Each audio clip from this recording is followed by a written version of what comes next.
Okay, so those of us who have a panoramic roof and also have a lovely ticking sound and can't seem to find the answer and Tesla can't solve it, one of the things that I found is the problem was not in the crossbar. But forgive me, I'm using a cell phone camera and the focus is not that great.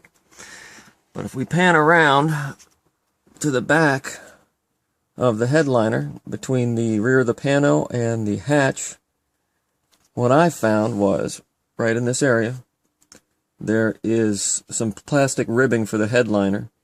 It seemed like it may have wanted to snap in there, but it did not. So what I ended up doing, if you look closely, I've pulled it out a little bit, so it's a little bit exaggerated.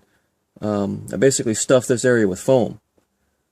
And once I did that, that tapping sound, which sounded like it was coming, quite literally, right from the crossbar, was actually coming from back here.